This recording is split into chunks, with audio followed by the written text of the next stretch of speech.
L'un des endroits les plus inexplorés et les plus mystérieux de la Terre se trouve à la vue de tous. C'est l'un des monuments les plus majestueux de l'humanité. La merveille du monde antique cache un secret que les scientifiques et les archéologues ne peuvent toujours pas résoudre. Il s'agit du grand sphinx de Gizeh en Égypte. L'énorme sculpture d'un lion à tête humaine a été taillée dans la roche il y a environ 4500 ans. Les scientifiques ne connaissent toujours pas la date exacte de sa création et ignorent également qui l'a construit et dans quel but. Il existe de nombreuses hypothèses et théories, mais aucune d'entre elles n'a été confirmée.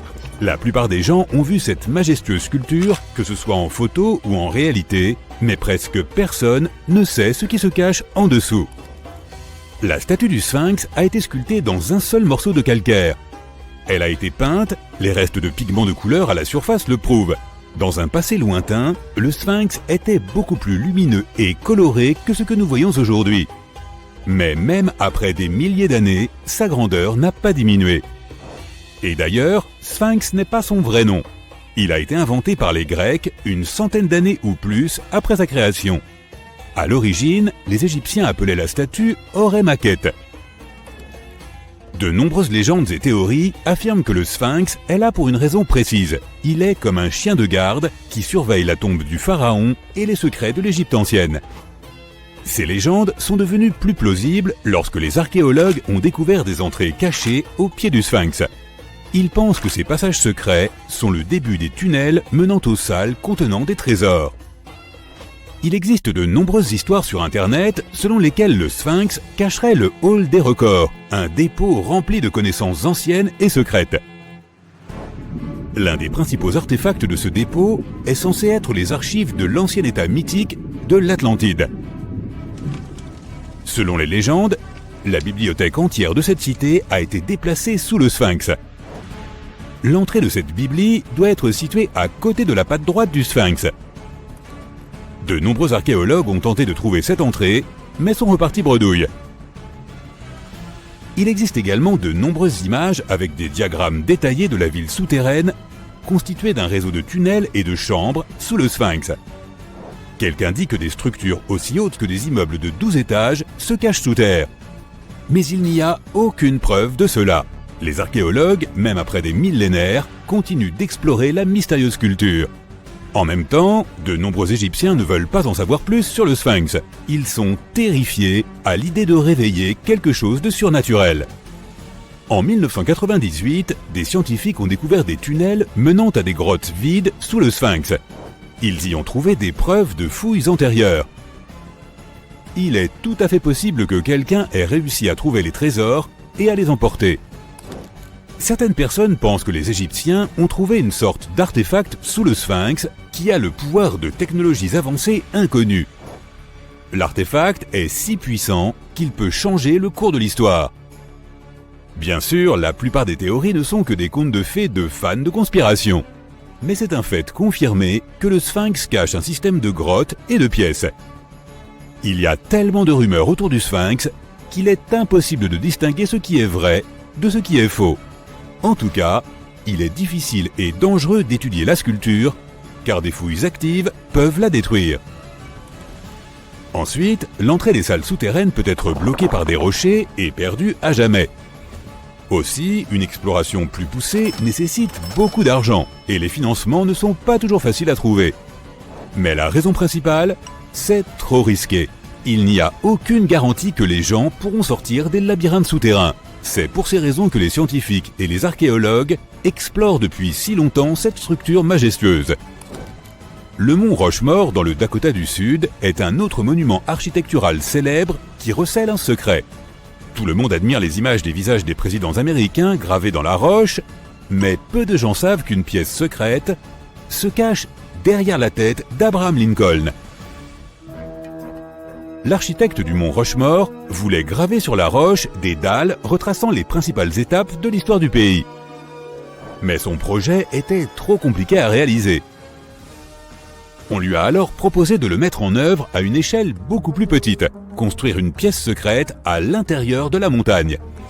L'idée était de sauvegarder ces connaissances afin que les générations futures se souviennent toujours de l'histoire de leur pays. Malheureusement, l'architecte n'a pas eu le temps de terminer son travail. La construction a été interrompue pendant plusieurs décennies, mais à la fin des années 90, le projet a été repris. Des plaques de porcelaine émaillée illustrant l'histoire des États-Unis ont été placées dans la pièce. Il est possible que ces plaques soient stockées là pour toujours. Mais les gens ne peuvent pas les voir, du moins pas pour l'instant. La pièce est inaccessible aux touristes car il est trop difficile d'y pénétrer. Une autre pièce secrète se trouve dans l'Empire State Building. Il ne s'agit même pas d'une pièce, mais d'un endroit où l'on peut prendre de superbes photos.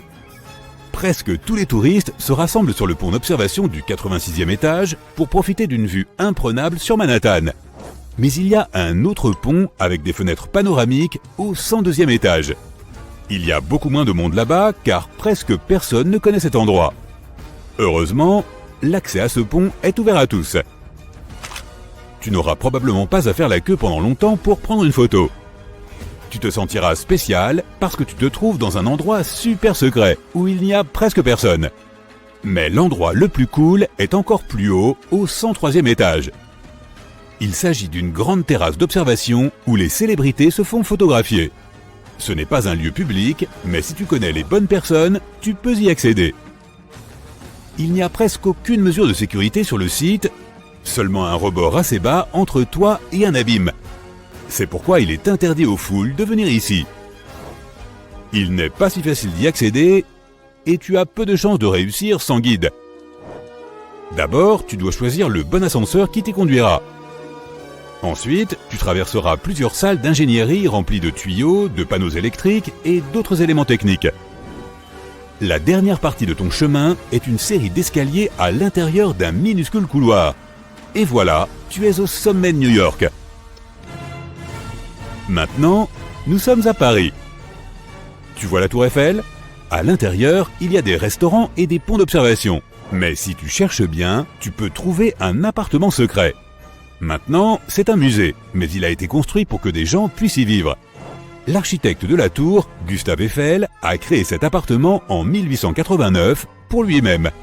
Il se trouve presque tout en haut de la Tour Eiffel. Imagine la vue canon qu'il voyait chaque jour. Il était le premier et le seul locataire. Personne d'autre ne pouvait avoir accès à cet endroit. Lorsque l'architecte est décédé, l'appartement est resté vide pendant un long moment. Ce n'est que récemment qu'il a été restauré et transformé en musée. À l'intérieur, l'époque du siècle dernier est recréée. Ils ont même placé des figures de cire de Gustave Eiffel, de sa fille et de l'inventeur américain Thomas Edison dans la pièce. Cet endroit est rempli d'un flot incessant de passagers, d'employés de bureaux en retard, de visiteurs d'autres villes. Bruit, sifflet de train. À la gare Grand Central de New York, parmi tous ces bruits, tu peux entendre le son d'une balle frappant une raquette, si tu es au bon endroit. Un véritable court de tennis est planqué dans la gare centrale de New York. Il appartient à un club de tennis qui organise des matchs d'entreprise pour les employés de nombreuses sociétés. Le club a été ouvert dans les années 60. Maintenant, nous allons à Londres, à Charing Cross Road. Ce n'est pas facile de trouver un endroit secret ici. Pour y parvenir, tu dois regarder tes pieds bien attentivement. Tu vois ces grilles d'égout dans l'asphalte ? À l'intérieur d'elles, tu peux remarquer deux panneaux avec le nom de Little Compton Street. Oui, il y a une autre rue juste en dessous de toi. Elle a disparu de toutes les cartes à la fin du 19e siècle. Charing Cross Road a été construite par-dessus. Les panneaux d'identification que tu vois font partie d'anciens tunnels d'ingénierie. Il y a un autre endroit intéressant à Londres. Il est situé dans le coin sud-est de Trafalgar Square. À première vue, il ressemble à un gros lampadaire, mais il y a trop de touristes qui se promènent. On s'approche et on se rend compte qu'une personne peut facilement tenir à l'intérieur du lampadaire. Le lampadaire n'appartient pas à un électricien, mais à un officier de police. Oui, c'est le plus petit poste de police du monde. Il a été construit dans les années 1930 et est utilisé comme poste de surveillance. Les officiers devaient s'y asseoir un par un et surveiller Trafalgar Square, qui attirait toujours de nombreux pickpockets et toutes sortes d'autres criminels. Cette demeure confortable avec vue magnifique sur la mer Méditerranée fera un parfait abri contre la pluie. Voilà à quoi aurait pu ressembler une annonce immobilière pour l'homme de Néandertal il y a 100 000 ans. Tu vas aujourd'hui découvrir des grottes étranges et merveilleuses dans lesquelles tu pourrais vivre, ou pas. Bien sûr, à l'époque, ni l'immobilier ni la publicité n'avaient encore été inventés, sans parler du fait que les Néandertaliens ne savaient pas construire de maisons et vivaient souvent dans des grottes. Pourtant, l'une de ces grottes ressemble énormément à un immeuble d'habitation. Elle est située à l'intérieur d'un haut monolithe calcaire, connu comme étant le rocher de Gibraltar.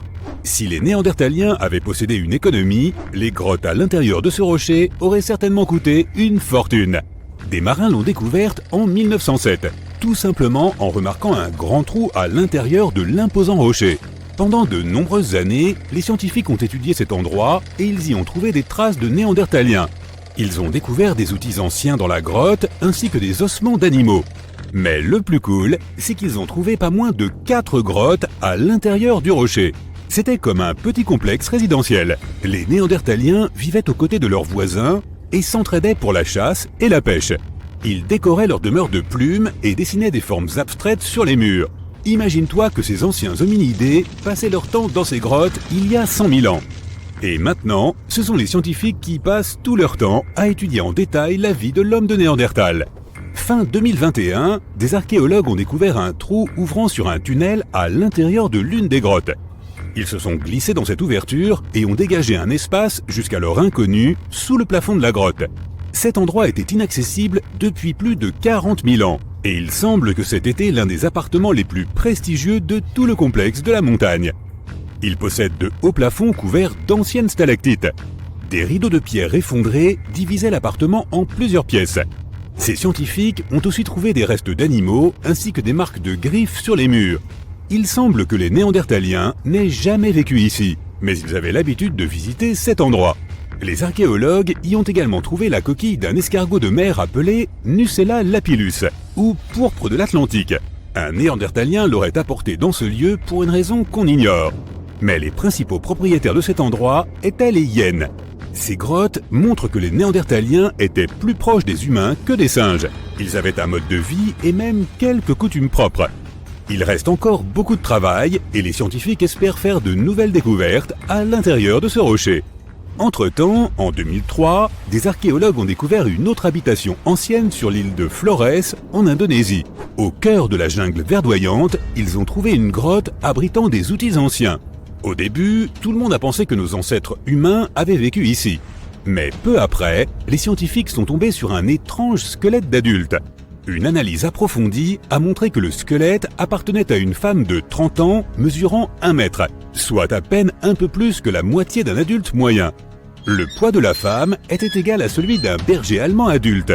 Le squelette n'appartenait ni aux Néandertaliens ni aux Australopithèques. Il s'agissait d'une nouvelle espèce inconnue que les scientifiques ont baptisée Homo floresiensis et surnommée le Hobbit. Il y avait aussi des restes d'animaux anciens encore jamais vus dans la grotte. Il y avait un éléphant de la taille d'une vache, de grandes cigognes et des rats géants. Les archéologues ont découvert que les hobbits n'étaient pas les propriétaires de cet endroit. Les principaux habitants étaient des rats gros comme des chats. Ils se battaient peut-être comme les hobbits d'ailleurs. Des analyses ont démontré que l'Homo floresiensis n'était pas notre ancêtre direct. Il fait partie d'une branche distincte de l'évolution. Le squelette des hobbits ressemble davantage à celui d'un singe qu'à celui d'un humain moderne. En 2009, dans la jungle luxuriante du Vietnam, des archéologues ont découvert la grotte Hang Son Doong, la plus vaste du monde. Si tu entres dans cette grotte et que tu cries, tu entendras ton écho pendant longtemps. À certains endroits, la hauteur de cette grotte atteint la moitié de la hauteur de l'Empire State Building. Et sa superficie totale est plus grande qu'un pâté de maison du centre de New York. Hang Son Doong est l'une des 3 grottes de la jungle vietnamienne. De nombreux labyrinthes relient ces grottes. À l'intérieur, tu peux trouver des plantes et des arbres uniques qui vivent complètement coupés du monde extérieur. C'est une véritable jungle souterraine. À certains endroits, on trouve des plafonds effondrés qui laissent entrer la lumière du soleil. En plus de la flore peu commune, tu y verras de très anciennes stalactites. Certains dépôts de calcaire ont plus de 450 millions d'années. Ils étaient là avant même l'apparition des dinosaures. Il y a aussi de nombreuses rivières dans la grotte. L'eau de pluie qui tombe par les trous des plafonds les a formées au cours des siècles. Ces ruisseaux rapides ressemblent aux toboggans d'un parc aquatique. Ils conduisent à des labyrinthes souterrains que personne n'a encore vus. Les scientifiques n'ont étudié qu'une petite partie de toutes ces grottes. La grotte suivante, elle aussi des plus étranges, se trouve en Nouvelle-Zélande. Des centaines de milliers de lucioles vivent à l'intérieur. Chacune d'entre elles brille d'une lumière bleutée. Ensemble, elles illuminent la grotte. Tu auras peut-être l'impression d'être sur une autre planète, mais tu ne pourras pas rester très longtemps. Il y a partout des appareils pour mesurer l'air. Les scientifiques veillent à ne pas excéder le niveau de dioxyde de carbone nécessaire à l'existence des lucioles. Ces insectes sont très sensibles à l'environnement. S'il y a trop de monde dans la grotte, ou si les gens restent trop longtemps, le personnel du parc leur demandera de quitter les lieux. C'est comme si tu volais l'oxygène des lucioles. Nous avons donc vu quelques grottes plutôt étonnantes. Mais que dirais-tu d'une grotte effrayante ? Nous allons pour cela dans le désert de la province d'Al-Mara, au Yémen. Ce que nous cherchons n'est pas une grotte, c'est juste un trou noir dans le sol, en plein milieu du désert. Il est grand, de la taille d'un terrain de basket. Ce n'est pas sa taille qui est effrayante à vrai dire, mais ce qui se trouve à l'intérieur. Les scientifiques ne sont toujours pas sûrs de ce que c'est. Des profondeurs de ce gouffre noir, une odeur dégoûtante d'œufs pourris se dégage constamment. Et parfois, on peut entendre des sons étranges et terrifiants. La noirceur du trou géant du Yémen absorbe tous les rayons du soleil. Tu ne verras donc pas ce qu'il peut y avoir à l'intérieur, même avec une puissante lampe de poche. Des gens ont survolé cet endroit en hélicoptère. Ils l'ont filmé à l'aide de drones et des puissants objectifs, mais ils n'ont rien pu immortaliser, si ce n'est l'obscurité totale. On dirait une énorme tache d'encre au milieu du sable doré. Les habitants même ont peur de s'approcher de cet endroit. Ils pensent que la grotte conduit vers une autre dimension où vivent des créatures maléfiques. Pour l'instant, le trou du Yémen est l'un des phénomènes les plus mal étudiés et les plus mystérieux de notre monde naturel. Comment est-il apparu? Depuis quand existe-t-il? Où mène-t-il? Nos scientifiques tentent de trouver des réponses à ces questions. Selon certaines théories, le trou serait apparu à cause de travaux de construction. Des géologues auraient foré le sol à proximité à la recherche de minéraux. Cela aurait provoqué des mouvements dans la croûte terrestre et causé l'effondrement de la surface. Mais personne ne peut prouver cette théorie. Tout au moins, pas encore. Et maintenant, imagine un endroit où la lumière du soleil n'a pas pénétré depuis plus de 5 millions d'années. Il y a peu d'oxygène dans cet endroit qui est froid et humide. Pourtant, la vie y a quand même fait irruption, pas seulement sous la forme de microbes et de bactéries, mais aussi de créatures plus grandes. Les conditions de vie dans cette grotte sont très différentes des conditions que l'on connaît. Alors, dans un sens, cette grotte est un peu comme une autre planète. Il s'agit de la grotte de Movile, située dans le sud-est de la Roumanie, près de la mer Noire. Son entrée est un petit trou dans le sol. À l'intérieur, un tunnel mène profondément sous la surface. Les niveaux de sulfure d'hydrogène et de dioxyde de carbone y sont supérieurs à la normale. L'air ici contient moitié moins d'oxygène qu'à la surface. Il est donc impossible pour les humains d'y demeurer sans bouteille d'oxygène. Mais les animaux qui vivent là se portent très bien. Cette grotte abrite 48 espèces d'organismes vivants. 33 d'entre elles nous sont encore inconnues. Ici, tu rencontreras des insectes extraordinaires, des escargots blancs et des araignées blanches elles aussi, des mille-pattes avec d'énormes moustaches, des crevettes transparentes et des espèces uniques de sangsues. Tous vivent dans ce lieu grâce aux petits organismes autotrophes. Ils absorbent le dioxyde de carbone et libèrent des particules de nourriture. Les bactéries s'en nourrissent, d'autres organismes plus grands se nourrissent de ces bactéries, et d'autres organismes plus gros encore mangent les plus petits. Au final, tout le monde se nourrit. Dans cette grotte, l'évolution a créé un système biologique complètement séparé du reste du monde. Quelque chose d'étrange se cache sous les sables de Gizeh. Et les scientifiques n'ont aucune idée de ce que c'est. Des archéologues viennent de découvrir une structure cachée près de la Grande Pyramide, à l'aide d'une technologie avancée de reconnaissance souterraine. Que contient-elle? Personne ne le sait. Mais les fouilles ont déjà commencé. La Grande Pyramide de Gizeh est l'un des monuments les plus célèbres au monde. Mais elle n'est pas seule. Elle est entourée d'une ancienne nécropole, un immense cimetière royal rempli de tombes et de monuments. Ils appartiennent à des pharaons, à des nobles et à d'autres hauts dignitaires. La plupart de ces tombes se trouvent au-dessus du sol. Elles portent le nom de mastabas. Il s'agit de sépultures rectangulaires au toit plat, construites en calcaire ou en briques crues. Elles font l'objet d'études depuis des décennies. Cependant, grâce à de vieux films, nous savons qu'il ne s'agit pas de simples tombeaux. Ils abritent de profonds puits verticaux menant à des chambres funéraires souterraines, où le passé a été scellé pour l'éternité. Récemment, des archéologues ont découvert un étrange espace, vide dans le cimetière. Une parcelle de terrain totalement inexplorée. Pas de mastaba, pas de ruines visibles, rien. Pendant des années, ils l'ont ignoré. Mais entre 2021 et 2023, ils ont décidé d'enquêter. Ils n'ont toutefois pas creusé. Au lieu de cela, ils ont utilisé une technologie similaire à nos radios médicales, mais pour le sol. Ces radars ont permis aux scientifiques de voir. Et il y avait bien quelque chose sous le sable, quelque chose qui avait été délibérément enterré et oublié.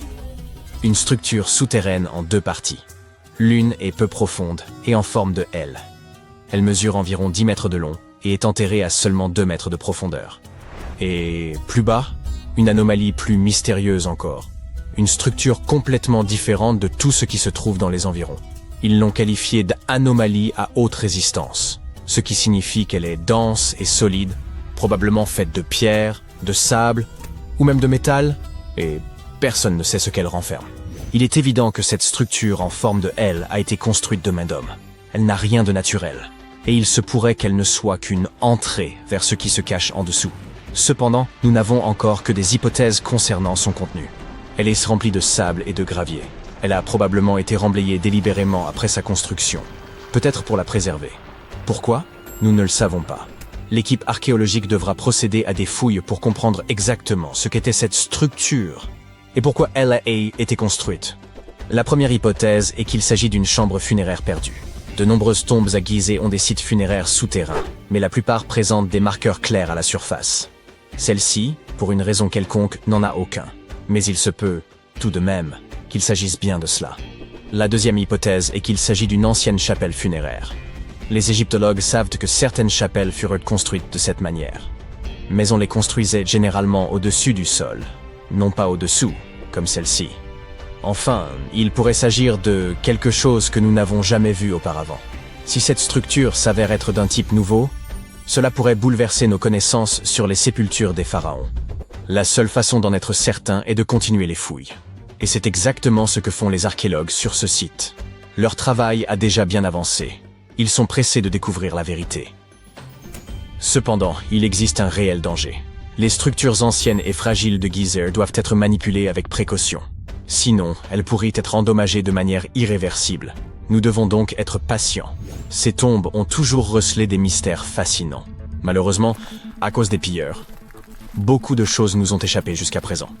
On construisait ces tombes dans le but de préserver les corps pour l'éternité. Mais cela n'a pas empêché les pilleurs de s'y introduire pour y dérober tout ce qui avait de la valeur. Ils s'en prennent à ces sites antiques depuis des milliers d'années, depuis l'époque des pharaons eux-mêmes. La plupart des tombes les plus célèbres, notamment celles de Gizeh, de Saqqara et de la vallée des rois, ont été pillées. C'était une pratique courante dans l'Égypte antique, et les pilleurs prenaient cette activité très au sérieux. Ils creusaient des tunnels secrets pour contourner les pièges et les murs. Ils soudoyaient ou menaçaient les ouvriers travaillant dans les tombes pour obtenir des informations. Ils ouvraient les sarcophages pour s'emparer de l'or, des bijoux et des objets anciens. Et lorsque les archéologues modernes ont découvert ces tombes, elles avaient déjà été entièrement pillées. Les pharaons au pouvoir se sont vite lassés de ces actes de vandalisme. La vallée des rois, célèbre cimetière de la royauté égyptienne, était censée être la zone la plus sécurisée. Les tombes ici y étaient construites profondément sous terre, cachées dans les airs. Les passages étaient scellés par d'énormes blocs de pierre. De fausses portes et des pièges étaient ajoutés pour dérouter les voleurs. Des malédictions étaient même inscrites sur les murs, promettant un destin tragique à quiconque oserait profaner la tombe. C'est de là que viennent toutes ces histoires terrifiantes sur les momies. Vous l'aurez deviné. Rien de tout cela n'a fonctionné. La plupart des tombes de la vallée des rois furent entièrement pillées moins de 100 ans après leur construction. Même la tombe du roi Toutankhamon, l'une des plus célèbres de l'histoire, fut profanée à 2 reprises dans l'Antiquité. Certains décidèrent de riposter. Les souverains du Nouvel Empire construisirent des tombes cachées et anonymes afin d'empêcher les pilleurs de les trouver. Cela ne fonctionna pas. Certains pharaons, comme Ramsès II, furent secrètement déplacés afin qu'on ne puisse pas déranger son sommeil éternel. Cela n'a eu aucun effet. Les pilleurs de tombes ont toujours triomphé. En effet, il ne s'agissait pas de simples voleurs, mais d'individus habiles, organisés et bien informés. Ils savaient exactement où chercher. Beaucoup d'entre eux avaient participé à la construction de ces sites et savaient où se trouvaient les entrées. S'ils ne pouvaient pas enfoncer les portes, ils creusaient à travers les murs, les sols ou même les plafonds pour pénétrer à l'intérieur. Ils travaillaient rapidement, souvent dans les années qui suivaient la fermeture des tombes, avant que tout le monde oublie où se trouvaient les objets de valeur. La pyramide de Khéops, située à côté de cette structure récemment découverte, a été pillée bien avant l'époque moderne. La seule chose qui restait à l'intérieur lorsque les explorateurs sont arrivés, un coffre en granit vide là où se trouvait autrefois le sarcophage. Malheureusement, il ne s'agit pas seulement d'or. C'est l'histoire elle-même qui disparaissait à chacun de ces raids. Les Égyptiens de l'Antiquité consignaient par écrit et en détail ce qu'ils enterraient et où ils le faisaient. Ainsi, lorsque les archéologues comparent ces listes avec ce qu'ils trouvent, ils peuvent voir ce qui manque, c'est-à-dire souvent tout ce qui a de la valeur. La plupart des artefacts ne finissent pas dans les musées, mais disparaissent dans des collections privées où ils ne peuvent plus jamais être étudiés. Ce qui est bien sûr tout à fait injuste. En fait, quelques pays en ont eu assez et ont commencé à promulguer des lois afin de récupérer les pièces historiques auprès des collectionneurs privés. En Italie, si vous possédez une pièce antique romaine, vous devez prouver que vous l'avez obtenue légalement. La Chine recherche elle aussi activement les pièces volées et doit trouver des moyens de les récupérer auprès des collectionneurs occidentaux. En Égypte, de nouvelles lois ont été votées afin d'interdire aux particuliers de posséder des objets anciens. D'autres pays, comme les États-Unis, le Royaume-Uni, l'Allemagne ou la Suisse, n'ont aucun problème avec le fait que des personnes fortunées possèdent leur histoire. Le British Museum est presque entièrement constitué d'objets pillés. Les empires européens ont envahi la moitié de la planète et ont ramené chez eux tout ce qui leur plaisait. Leur musée leur regorge souvent de tels vestiges. Malheureusement, ils refusent la plupart du temps de les restituer. Prenons l'exemple de la pierre de Rosette. Elle a été dérobée en Égypte par l'armée de Napoléon. Elle a ensuite été volée par les Britanniques après leur victoire sur les Français. L'Égypte réclame sa restitution depuis des années, mais toujours sans succès. Ou encore les marbres du Parthénon. Ces magnifiques sculptures grecques monumentales ont été dérobées à Athènes par un lord britannique au XIXe siècle. La Grèce réclame leur restitution depuis lors, mais le Royaume-Uni n'est pas disposé à les rendre. Et c'est sans parler des innombrables artefacts mésoaméricains dispersés dans divers musées à travers le monde. Les explorateurs européens ont pillé les temples mayas et aztèques, emportant statues, bijoux et objets sacrés. Et aujourd'hui, le Mexique se bat pour les récupérer. Il ne serait pas surprenant que même cette mystérieuse chambre souterraine ait déjà été pillée d'une manière ou d'une autre. Mais s'il s'agit vraiment d'un lieu récemment découvert, pourrait-il être l'un des rares à avoir échappé aux pilleurs? Se pourrait-il qu'il renferme encore des objets anciens, intacts depuis 4500 ans? Nous ne pouvons qu'espérer que les voleurs ne s'y soient pas déjà introduits. Il fait nuit, et tu t'apprêtes à pénétrer dans la dernière demeure du pharaon Toutankhamon. Tu n'as pas de torche, mais tu t'es au moins muni d'une lampe de poche. Tu descends plusieurs étages, et tu remarques que les murs sont gravés de hiéroglyphes et de ce qui ressemble à un sort. Le sort dit « Ceux qui emporteront quoi que ce soit de cet endroit seront maudits ». Même si tu n'y crois pas vraiment, ça te fait un peu peur. Tu trouves une énorme porte en pierre. Est-ce un piège? Tu réussis à l'ouvrir, mais non, derrière, la salle est vide.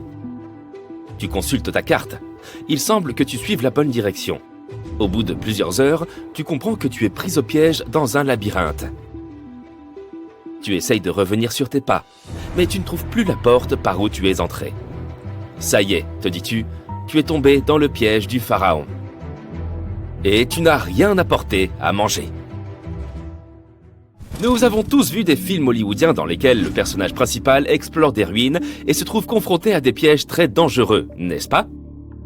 On nous a répété que la royauté égyptienne protégeait ses dernières demeures à l'aide de scorpions et de serpents venimeux, de portes coulissantes qui vous emprisonnent à vie et d'immenses rochers qui écrasent tous ceux qui se trouvent sur leur chemin. Mais ces pièges étaient-ils vraiment réels? Je regrette d'avoir à te l'annoncer, mais il ne s'agit que de fiction. Ces pièges sont trop complexes techniquement pour que des civilisations anciennes aient pu les concevoir. Mais ça ne veut pas dire qu'il n'y avait pas de pièges du tout. Les civilisations anciennes, comme celles des Égyptiens et des Mayas, construisaient des monuments qu'elles dédiaient à leurs grands morts. Ces structures témoignaient souvent de la position qu'occupait la personne dans la société. Ainsi, pour les personnes vraiment importantes, les VIP de leur époque, on bâtissait d'immenses monuments qui abriteraient leurs dépouilles longtemps après leur disparition. Certaines de ces civilisations croyaient que la vie se poursuivait de l'autre côté du voile. C'est pourquoi on enterrait les gens avec leurs possessions. S'ils étaient riches et puissants, les sépultures étaient remplies d'or et de richesses.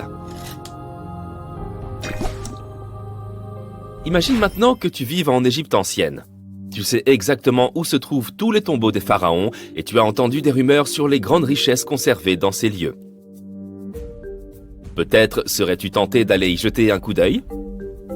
Il s'agit de grandes salles remplies du sol au plafond d'objets d'or, de bijoux et même d'argent. C'est vrai, c'est tentant. Et comme il n'y avait pas de gardien pour protéger l'entrée de ces lieux, les Égyptiens devaient faire preuve d'imagination pour préserver ces trésors. Les pièges étaient une solution très pratique.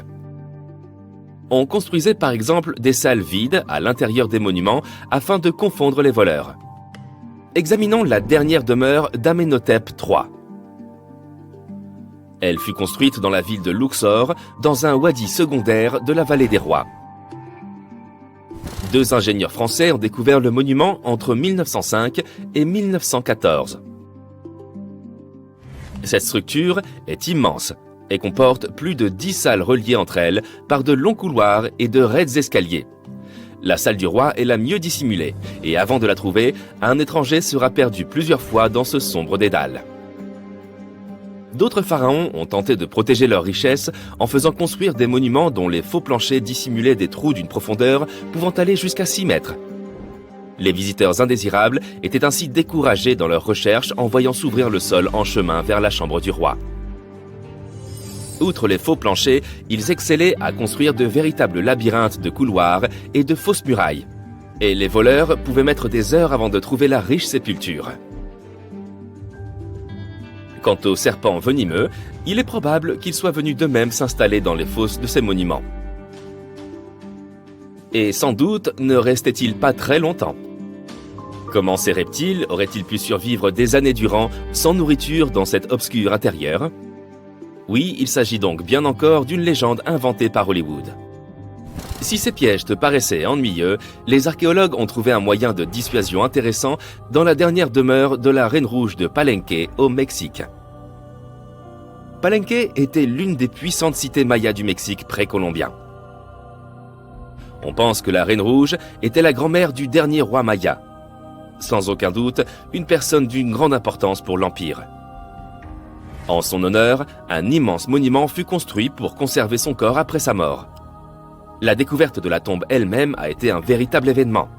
Les archéologues ont trouvé un ancien monument en creusant sur le site en 1994. Ils ont d'abord vu une salle avec une porte cachée. Une fois la porte ouverte, ils ont découvert un long couloir. Enfin, au bout de ce couloir, se trouvait la chambre de la reine. Les archéologues étaient impatients de mettre au jour cette salle contenant la momie de la reine. Elle était entourée de perles, de coquillages de jade et de pierres précieuses. Mais en explorant les vestiges, l'équipe a remarqué quelque chose d'assez étrange.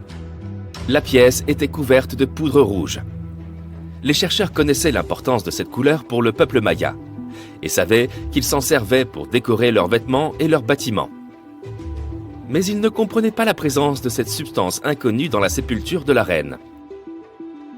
Après en avoir rapporté un échantillon pour une analyse approfondie, ils ont découvert que cette poudre était du cinabre, un minéral très nocif.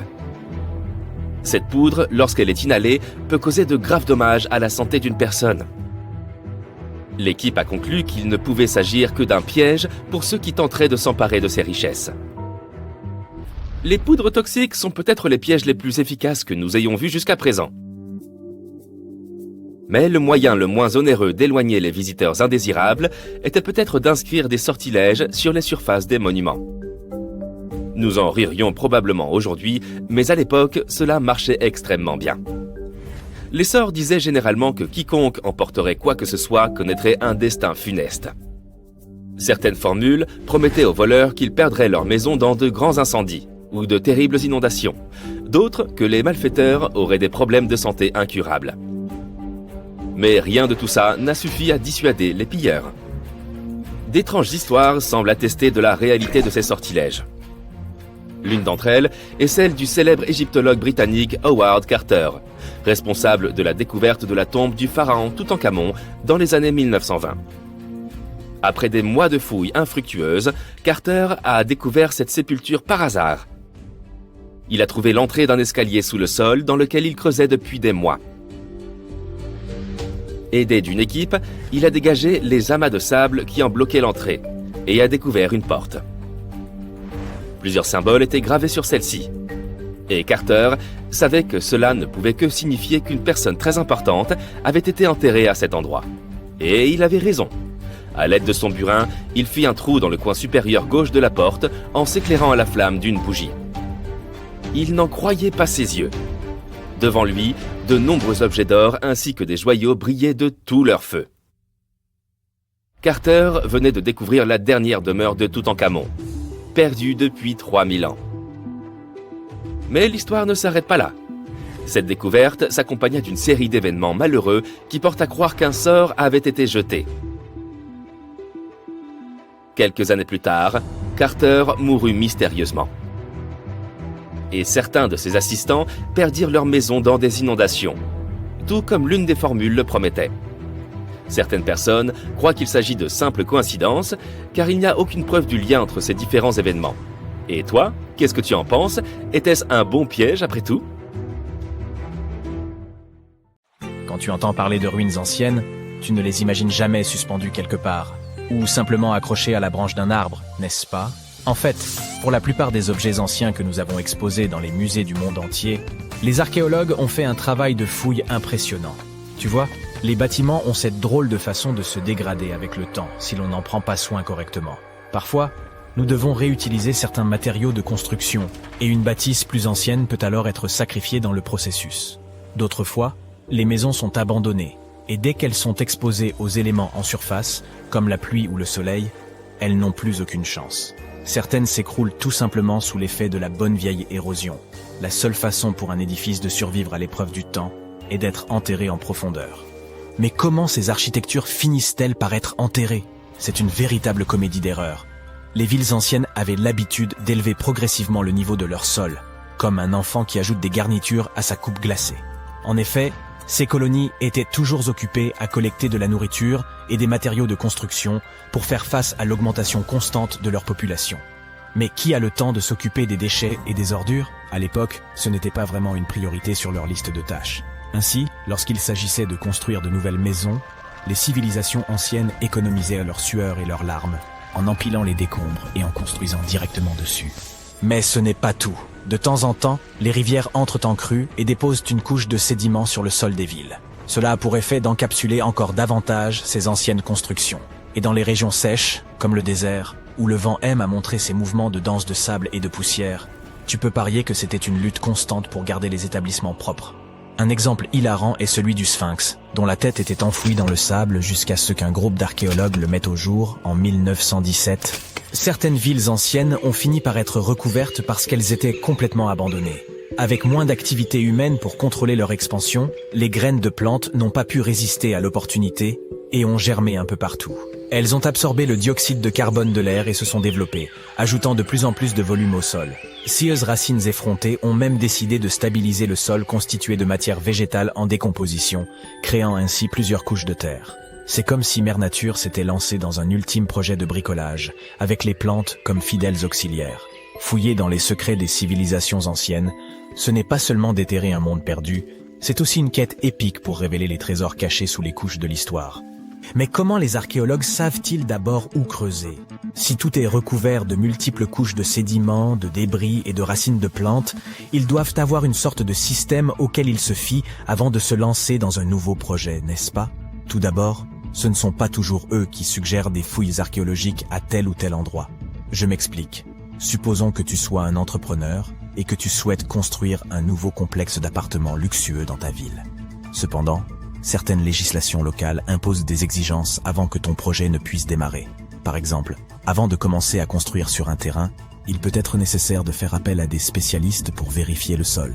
Ces personnes intelligentes peuvent être des archéologues, des géologues ou des paléontologues, et elles doivent garder un œil sur le processus en phase de développement.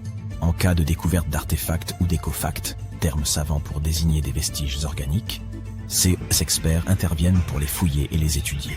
Mais qu'en est-il des sites qui n'ont rien à voir avec les bulldozers et les chapeaux jaunes? Les archéologues ont plus d'un tour dans leur sac lorsqu'il s'agit de localiser les points chauds de l'Antiquité. Ils plongent dans les archives historiques et font un travail de détective. En recherchant de vieux documents et de vieilles cartes, ils peuvent reconstituer le puzzle de l'activité humaine dans une région donnée. Si un site a déjà été visité, c'est encore mieux. La découverte de traces de fouilles antérieures ou de récits historiques peut donner aux archéologues de nombreuses informations sur les endroits où poursuivre leur chasse au trésor. Avant de commencer à manier leur pelle, les archéologues se livrent à une sorte de balayage visuel. Armés d'un système de quadrillage, ils se promènent sur le site, à l'affût de tout artefact susceptible de se cacher juste sous la couche supérieure de la terre. Qu'il s'agisse d'outils en pierre taillée, de verres historiques ou même d'anciennes décharges, oui, elles ont aussi de la valeur. Ces explorateurs à l'œil vif peuvent repérer des signes d'activité humaine plus rapidement que la plupart des gens. S'ils tombent sur un hamac coquillé, terme savant pour désigner un dépôt d'ordures, ils savent avec certitude que l'homme a jadis habité cet endroit. Les archéologues ne se contentent pas de leur fidèle pelle. Ils disposent d'un arsenal de gadgets pour les aider dans leur recherche de merveilles cachées. Les outils géophysiques sont en quelque sorte leurs armes secrètes. Prenons l'exemple du résistivimètre. Cet appareil astucieux mesure la composante électrique du sol et tout élément ou artefact enfoui. Un mur enterré, par exemple, produira une résistivité différente de celle du sol environnant. Les magnétomètres et les géoradars fonctionnent de la même manière, mettant en évidence les indices potentiels de trésors anciens dans le sol. Et qui pourrait oublier notre vieil ami, le GPS? Il aide les archéologues à cartographier des emplacements précis, comme une carte au trésor high-tech les menant directement à leur peau d'or. Tu souhaites visiter virtuellement certains des sites archéologiques les plus importants du monde? Suis-moi. Au Royaume-Uni, par exemple, tu trouveras cet endroit intéressant appelé Stonehenge. C'est l'un des nombreux Henges répartis dans le pays, mais celui-ci est vraiment exceptionnel. Imagine cela. Des pierres anciennes et massives se dressent fièrement, disposées sous forme d'un anneau à l'extérieur et d'un fer à cheval à l'intérieur, avec quelques pierres plus petites pour faire bonne mesure. Et devine quoi? Ces pierres étonnantes existent depuis plus de 5000 ans. C'est ce que l'on appelle une longévité à toute épreuve. C'est là que les choses deviennent intéressantes. Selon le folklore local, le légendaire magicien Merlin a sorti sa baguette magique et a téléporté ces pierres massives depuis l'Irlande. Apparemment, des géants les avaient assemblées là-bas, mais Merlin a décidé qu'elles seraient bien plus belles à leur nouvel emplacement. D'autres pensent qu'il s'agit simplement des ruines d'un ancien édifice spirituel romain. Ces structures étonnantes ont été construites par nos ancêtres de l'âge du bronze. Avec leurs outils simples et leur technologie limitée, ils ont réussi à créer ce chef-d'œuvre monumental. Impressionnant, non? Malheureusement, nous ignorons encore beaucoup de choses sur cette région. L'objectif initial de Stonehenge reste encore aujourd'hui un mystère. Certes, il existe de nombreuses théories, mais les scientifiques ne sont pas encore parvenus à se mettre d'accord sur le sujet. On sait cependant qu'il est parfaitement aligné pour accueillir le lever du soleil lors des solstices d'été et d'hiver. L'ancienne ville de Pompéi est un site archéologique tout aussi étonnant. Imagine un peu, le Vésuve, un fauteur de troubles notoires, a décidé de piquer une crise volcanique et a complètement recouvert cette ancienne ville romaine. Il l'a transformée en capsule temporelle, située à l'extérieur de l'actuelle Naples, en Italie. En 1748, une bande d'explorateurs aventureux est tombée sur Pompéi. Ils ont découvert alors un trésor de choses bien conservées. Des rues, des maisons, de la nourriture, probablement un peu périmée, des bijoux clinquants, des sculptures raffinées, des fresques colorées, des objets ménagers de tous les jours, et même des restes humains et animaux. C'était comme une fête archéologique épique. À première vue, Pompéi avait tout pour plaire. Des maisons et des villas de luxe, une immense arène de 20 000 places, de jolies petites boutiques d'artisans, des lieux de rencontre comme des tavernes, sans oublier les endroits coquins comme ces bains luxueux, où l'on pouvait se faire dorloter intensément. Il y a aussi le sanctuaire d'Apollon, où les gens se réunissaient pour leur culte quotidien. Et bien sûr, le cœur animé de la ville, le forum de Pompéi, où tous les gens branchés avaient l'habitude de se retrouver. Et devine quoi? Pompéi est tellement cool qu'elle a été inscrite sur la liste du patrimoine mondial de l'UNESCO en 1977. C'est en quelque sorte le panthéon de l'histoire. Cette liste comprend également de nombreux autres bâtiments et sites célèbres, comme le Taj Mahal en Inde et l'Acropole d'Athènes en Grèce. Le 30 octobre 1759, les habitants du Moyen-Orient ont été réveillés en sursaut par un tremblement de terre.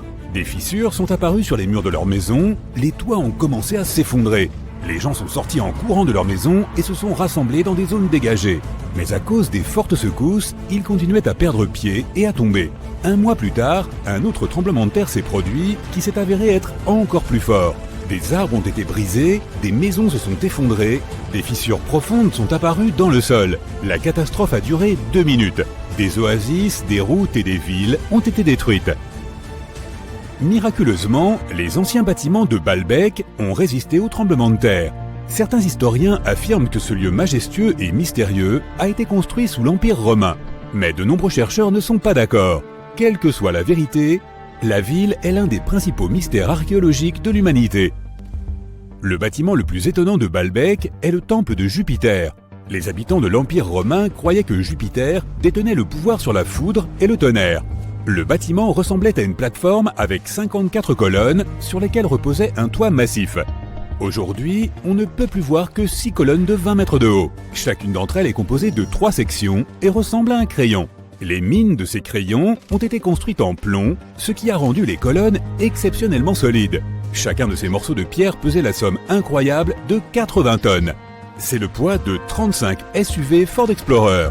Voici le plus grand bloc de la Grande Pyramide de Gizeh. Mais comparé au bloc de Baalbek, il ne semble même pas si impressionnant. Les fondations sous le temple de Jupiter ont été préservées. C'est ainsi que les spécialistes ont découvert qu'il était composé d'environ 25 pierres monolithiques pesant 450 tonnes chacune. Cela signifie que les blocs de Baalbek pèsent presque 4 fois plus que les blocs d'Égypte. Il y a 3 autres énormes blocs de calcaire dans les fondations, pesant chacun 800 tonnes. C'est plus de 2 fois le poids d'un avion Boeing 747. Les anciens bâtisseurs ont dû avoir du mal à sculpter de tels géants dans un morceau de pierre. Et après cela, ils ont aussi dû les tirer jusqu'au site de construction et les soulever à une hauteur importante. Répéter cette logistique serait probablement un cauchemar pour les constructeurs d'aujourd'hui. Pour réaliser une telle quantité de travail, ils auraient besoin d'un équipement moderne. Mais les constructeurs de Baalbek n'avaient pas de camions, de grues avec des scies circulaires ou d'électricité. Comment les bâtisseurs du passé ont-ils réussi à faire cela ? Les scientifiques ont une théorie qui inclut des cordes, des treuils et des systèmes de levier. Naturellement, les ingénieurs du passé ont fabriqué tous ces gadgets en bois. À environ 900 mètres des ruines du complexe du temple se trouve une carrière. Les archéologues supposent que c'est là que les pierres de la construction ont été taillées. Ils y ont trouvé un bloc de calcaire qui semblait être trop grand, même pour cet endroit incroyable. Le monolithe a été baptisé la pierre du Sud. Il mesurait 20 mètres de long sur 4 mètres de large. Les anciens bâtisseurs n'ont pas eu le temps de le séparer complètement de sa roche-mère. Un groupe de scientifiques autrichiens a estimé que ce morceau de calcaire pesait plus de 1000 tonnes, soit l'équivalent de 3 avions Boeing ou 160 éléphants d'Afrique. Une autre surprise attendait les archéologues près de la pierre du Sud. C'était un deuxième monolithe pesant plus de 1200 tonnes. Mais les anciens bâtisseurs ne se sont pas arrêtés là. Ils ont continué à travailler. En 2014, dans la même carrière, des archéologues allemands ont déterré un bloc qui pesait 1650 tonnes. Personne n'a encore compris pourquoi les bâtisseurs du passé avaient eu besoin d'un morceau de pierre qui pesait autant que 125 bus scolaires. On ne sait pas non plus comment ils comptaient déplacer ce colosse et pourquoi ils n'ont pas terminé le travail. Quoi qu'il en soit, ce troisième monolithe est le plus grand morceau de pierre transformé de l'histoire de l'humanité. Il y a à ce jour plus de questions que de réponses. Certains chercheurs pensent que les anciens bâtisseurs avaient des équipements de pointe. D'autres ne le pensent pas, mais sont impatients de comprendre comment les bâtisseurs ont réussi à déplacer ces pierres.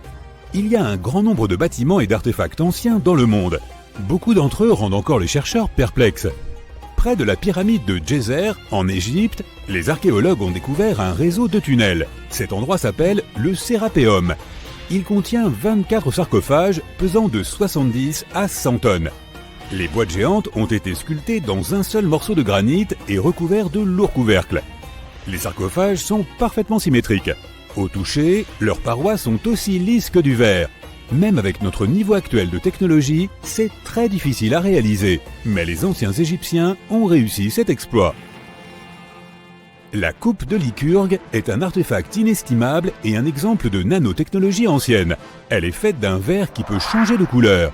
Si tu mets une source de lumière devant la coupe, elle devient verte. Si la lumière est derrière la coupe, elle devient rouge foncé. Dans ce cas, la figure du roi grec Lycurgue devient violet pâle. Les scientifiques n'ont compris comment ce changement de couleur fonctionnait qu'à la fin du XXe siècle. Grâce au microscope, ils ont détecté des nanoparticules d'argent, d'or et de cuivre. Elles avaient été ajoutées à la matrice de verre. Grâce à cela, tu peux observer un changement de couleur appelé dichroïsme. Fait intéressant, l'or et l'argent ont été broyés en fine poussière. C'est presque impossible à réaliser par accident. Très probablement, les anciens experts savaient parfaitement ce qu'ils faisaient. En Bolivie se trouve un curieux endroit appelé Pumapunku. On dirait que d'anciens géants y ont joué avec un énorme jeu de construction. Et après le jeu, ils ont oublié de remettre les pièces dans la boîte. Mais il n'y avait pas plus de géants autrefois qu'aujourd'hui. Ces énormes blocs de pierre ont simplement été sculptés par d'anciens bâtisseurs, il y a plus de 1500 ans. Certaines des pierres pèsent 100 tonnes. Les blocs ont été apportés à une altitude de près de 3900 mètres depuis la carrière située à 95 km du site de construction. Il n'y a pas de forêt dans cette zone, ce qui signifie que les bâtisseurs n'ont pas pu utiliser d'arbres pour fabriquer des rondins de bois. Le monument appartient à la civilisation Inca, or les scientifiques sont sûrs qu'elle n'avait aucun usage pour la roue. En 1992, les habitants d'un village chinois ont décidé de drainer un étang. Leurs ancêtres l'utilisaient pour laver le linge et attraper des poissons depuis des centaines d'années. Ils ont pompé l'eau sans relâche pendant 17 jours. Au fond du réservoir, ils ont fait une découverte inattendue. Les villageois ont vu l'entrée d'une grotte qui descendait à une profondeur de 30 mètres. Cette incroyable découverte a été baptisée les grottes de Longyu. Des bâtisseurs inconnus avaient creusé des galeries de 30 000 mètres carrés. On y trouve des pièces séparées, des ponts, des bassins et des colonnes qui soutiennent le plafond. Les murs de la grotte sont couverts d'étranges lignes et motifs sculptés. Les scientifiques n'ont pas trouvé d'informations sur l'identité de ceux qui ont creusé les grottes, ni sur la raison pour laquelle ils l'ont fait. La technologie de construction reste également un mystère. Antonio Stradivari a vécu en Italie au XVIIIe siècle. Il créait des instruments de musique. Plus de 600 de ses œuvres ont survécu jusqu'à aujourd'hui. 500 d'entre elles sont des violons. L'un de ces instruments a été vendu aux enchères pour 16 millions de dollars. Les violons fabriqués par ce maître ont un son clair et profond. Les chercheurs n'arrivent pas à comprendre pourquoi les instruments de Stradivarius produisent des sons si uniques. Peut-être est-ce dû au vernis que le maître a utilisé pour recouvrir les violons. La réponse se trouve peut-être aussi dans le bois dont sont faits les instruments. À l'époque, l'Europe avait un climat froid. À cause de cela, le bois est devenu plus dense, et les instruments qui en étaient faits avaient un son particulièrement agréable à l'oreille. Dans la ville indienne de Delhi, il y a un pilier de 7 mètres de haut. Il pèse 6 tonnes et demie et est composé à 98% de fer forgé. Le pilier, vieux de 1600 ans, ne présente aucun signe de rouille ni de dégradation. Les scientifiques pensent que si le monument est si bien conservé, c'est grâce au climat sec et à la composition chimique du métal qui l'a rendu résistante à la corrosion. Et pourtant, les chercheurs ne savent pas comment les forgerons ont réussi à fabriquer un pilier en fer qui ne craigne pas la rouille. Cela semble être un exploit difficile, même pour les métallurgistes modernes. Le rocher Al-Nasla est divisé en deux parties par une fente parfaitement droite. Chaque bloc rocheux repose sur un petit piédestal. Certaines personnes pensent que c'est la preuve d'une ancienne technologie laser. Mais les géologues pensent que la fente est apparue en raison du déplacement du sol ou des vibrations naturelles qui se sont produites sous la roche. Ce processus a conduit à l'apparition de la fissure. Elle s'est agrandie pendant des milliers d'années et progressivement, le monument naturel a pris la forme que l'on peut observer aujourd'hui.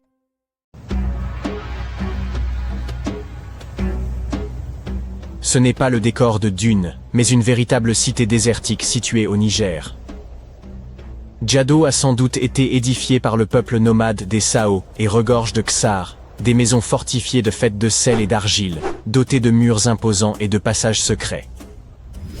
Perchée au cœur du désert, elle constituait autrefois une étape essentielle pour les caravanes transsahariennes, mais elle essaie désormais un repère pour les contrebandiers et les bandits. L'accès y est interdit depuis 2002 en raison de sa dangerosité. Et l'origine des Ksar demeure nimbée de mystère. Aucune étude archéologique n'a été menée, laissant de nombreuses questions sans réponse. Même aujourd'hui, les sables changeants révèlent et dissimulent des parties de ces anciennes ruines, alimentant les spéculations sur ce qui pourrait encore être caché sous le désert. En parlant de structures enfouies, les chercheurs ont été stupéfaits par la découverte de tubes de lave en Arabie Saoudite. Ces passages souterrains se forment lorsque la lave en fusion refroidit. Les chercheurs pensent que d'anciens nomades ont pu utiliser ces tunnels pour survivre aux conditions désertiques extrêmes. Lors de leur excavation, les archéologues ont mis au jour des artefacts, des peintures rupestres et des restes squelettiques. L'art et les ossements d'animaux suggèrent que les personnes ayant utilisé ces tunnels étaient probablement des bergers. On tente encore de déterminer si ces groupes y résidaient sur de longues périodes, ou si les tunnels ne servaient que de refuge temporaire. La pyramide de Khéops se dresse depuis des millénaires, mais elle continue de receler des secrets. Grâce à une technologie de balayage avancée, les scientifiques ont découvert 2 structures cachées sous un ancien site funéraire. La première forme une structure peu profonde en elle, tandis qu'en dessous se trouve un espace bien plus vaste, qui pourrait être un lieu de sépulture ou une chambre. La structure plus petite a été délibérément remplie de sable, tandis que la plus profonde pourrait être une chambre vide. On estime que les 2 sont reliés, peut-être par un passage menant à une chambre secrète. Cette découverte est d'importance capitale, car elle pourrait nous offrir de nouvelles perspectives sur les bâtisseurs des pyramides et leurs motivations. Le monde est riche en écrits anciens, mais certains messages demeurent impénétrables, à l'instar du mystère de la tablette de Bachplémy. Cette pierre énigmatique, extraite d'un lac en Géorgie, est recouverte de symboles que personne n'arrive à déchiffrer. Malgré les progrès technologiques, les experts restent totalement déconcertés. Cette tablette, de la taille d'un livre, comporte 60 symboles gravés avec soin sur sa surface. Mais 39 d'entre eux ne correspondent à aucune langue connue. Certains de ces symboles ressemblent à ceux des civilisations anciennes du Moyen-Orient, de l'Inde et de l'Égypte, mais aucun n'est parfaitement identique. Pour compliquer davantage les choses, une partie de la tablette est brisée, laissant un fragment irrémédiablement perdu. Pour exclure toute supercherie, les scientifiques ont minutieusement examiné la tablette. Ils ont confirmé qu'elle était constituée de basalte vacuolaire, une roche locale d'une grande dureté. Quiconque a sculpté ces symboles devait posséder une grande expertise. Sur la base de découvertes archéologiques similaires, les spécialistes estiment que la tablette pourrait dater de la fin de l'âge du bronze ou du début de l'âge du fer. Certains symboles se répètent, ce qui pourrait indiquer qu'ils représentent des chiffres. Il se pourrait qu'il s'agisse d'un inventaire, d'un registre de bataille, ou même d'une offrande aux dieux. Tant que le code n'aura pas été décrypté, la tablette de Bachplémy restera un mystère insondable des profondeurs de l'histoire. Les experts sont toujours déconcertés par la signification de ce disque minoen. Le disque de Phaistos est l'une des découvertes les plus mystérieuses de la civilisation minoenne. Cet objet en argile de 15 cm, découvert en 1908, comporte des marques en spirale étranges que personne n'a encore complètement décodées. Le disque comporte 240 et un symboles des 2 côtés, représentant tout, des humains et des animaux aux outils et aux plantes. On a proposé de nombreuses théories sur la signification de ces symboles. Certains pensent qu'il pourrait s'agir d'une forme archaïque de grec, d'autres y voient une prière ou un hymne, et certains croient même que cela pourrait être une lettre d'un roi d'Anatolie adressée à un souverain grec. Voyons qui sera le premier à résoudre ce mystère. C'est toujours une journée palpitante pour un archéologue lorsqu'il découvre quelque chose d'aussi impressionnant qu'une tête en marbre vieille de 2000 ans. Une mission archéologique française a entrepris des fouilles dans une vieille maison médiévale proche d'Alexandrie, en Égypte, et a mis au jour la tête d'une statue représentant un vieil homme, probablement malade. Cette statue date de la dernière dynastie égyptienne avant l'annexion de l'Égypte par l'Empire romain, et le site de sa découverte est lié à des figures historiques comme Cléopâtre et Marc-Antoine. Pour les archéologues, même les plus petites trouvailles sur ce site revêtent une grande importance. Vous avez sûrement entendu parler de Lucie, l'Australopithèque, un ancêtre précoce des humains? Eh bien, des scientifiques ont retrouvé des empreintes de son espèce quelque part en Tanzanie. Les empreintes de l'Étolie, comme on les appelle, ont plus de 3 millions d'années. La piste s'étire sur 27 mètres et comprend environ 70 empreintes, laissées par un groupe d'humains primitifs ayant traversé des cendres volcaniques humides. Ce qui est fascinant, c'est que ces premiers humains marchaient déjà sur 2 pieds, comme nous, sans être courbés comme des singes. L'espacement rapproché des empreintes montre qu'ils avaient probablement des jambes et une foulée plus courte que la nôtre aujourd'hui. Dans un ancien temple égyptien, des archéologues ont découvert un sanctuaire d'apparence banale. Un lieu dédié aux faucons et à 2 divinités. L'une d'elles avait une tête de faucon, tandis que l'autre portait une couronne ornée d'un disque solaire et des cornes de vache. Mais la découverte la plus intrigante était une inscription qui disait « Il est inapproprié de faire bouillir une tête ici ». Au centre du sanctuaire, 15 faucons sans tête étaient soigneusement disposés sur un piédestal, probablement en offrande à la divinité analogue. Une théorie avance que les oiseaux ont d'abord été bouillis, peut-être pour retirer leurs plumes, avant d'être placés dans le sanctuaire, conformément à la règle étrange gravée dans la pierre. Les archéologues ont également retrouvé à proximité un harpon en fer de 33 cm. Sa fonction exacte reste inconnue, bien que le sanctuaire contienne également des restes de poissons, de mammifères et d'œufs d'oiseaux, ce qui suggère que les rituels incluaient peut-être des festins. Et parlant de l'Égypte antique, voici Hathor. Les scientifiques l'ont nommé d'après la déesse égyptienne de la maternité, de la musique et du chant. Cette statue en bois, exposée au Metropolitan Museum of Art de New York, était vue comme un simple objet décoratif jusqu'à ce qu'un secret surprenant soit révélé. En utilisant une machine à rayons X, les experts ont découvert un mécanisme à l'intérieur, avec des poulies et des axes reliant son épaule à sa jambe gauche. Lorsqu'il est activé, le système permet à sa main de monter et de descendre. Une véritable prouesse d'ingénierie vieille de plus de 3000 ans.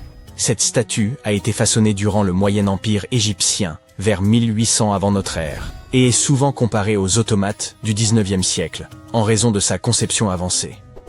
Il est probable que la statue ait été utilisée lors de cérémonies religieuses, symbolisant le rôle d'Hathor dans les arts. Les traits d'Hathor sont finement peints et accentués de feuilles d'or, ce qui laisse à penser que les Égyptiens possédaient une compréhension précoce de l'automatisation et de l'ingénierie mécanique. La fonction de la statue pourrait être liée à des rituels dans les temples où la musique et la danse occupèrent une place centrale dans les cultes. Une découverte inattendue a eu lieu dans le nord du Koweït, où une équipe polono-koweïtienne a déterré une statue mystérieuse vieille de 7500 ans. Cette statue présente un crâne allongé, sans bouche, des yeux étroits et un nez aplati. Elle est qualifiée de figurine ophidienne, nommée d'après le grec pour serpent, et elle aurait été fabriquée par la culture obéide, une civilisation réputée pour son savoir-faire en poterie. Bien que le rôle exact de cette étrange statue reste inconnu, il est possible qu'elle ait été liée à des rituels ou à des pratiques symboliques. Certains scientifiques estiment que ces figurines, retrouvées dans des maisons ou des lieux de sépulture, étaient associées à des croyances culturelles importantes. Comme nous ne pouvions pas aborder les mystères irrésolus de ce monde sans mentionner ces crânes allongés. Dans le désert péruvien, des chercheurs ont mis au jour 5 squelettes anciens, dont 2 présentaient des crânes allongés de façon artificielle. Bien que la déformation crânienne ait été courante dans diverses cultures, ces crânes échappent à toute explication. Les légendes locales évoquent les gentils, une mystérieuse race bannie sous terre par les dieux. Certains affirment que ces crânes représenteraient cette race. D'autres pensent qu'il s'agit d'une anomalie génétique. Théorie confirmée par la découverte d'un crâne de nourrisson, bien trop grand pour avoir été modifié artificiellement. On vient de mettre au jour la tombe d'un médecin royal, ayant vécu il y a plus de 4 millénaires, un homme entre les mains duquel reposait la vie des pharaons. Il détenait des secrets si précieux qu'il n'était connu que des souverains et des dieux. Et pourtant, lorsqu'ils ouvrirent sa tombe en 2024, nul corps n'y fut découvert. Seules demeuraient des peintures éclatantes, épargnées par les siècles, et d'étranges symboles gravés dans la pierre. Qui était cet homme, et pourquoi fut-il inhumé avec des incantations liées à la déesse Scorpion? Le tombeau reposait profondément enseveli sous les sables de Saqqara. Le médecin se nommait Tétinébefu. Il vécut il y a environ 4100 ans, durant l'une des périodes les plus énigmatiques de l'histoire égyptienne, la frontière incertaine entre son apogée et son déclin.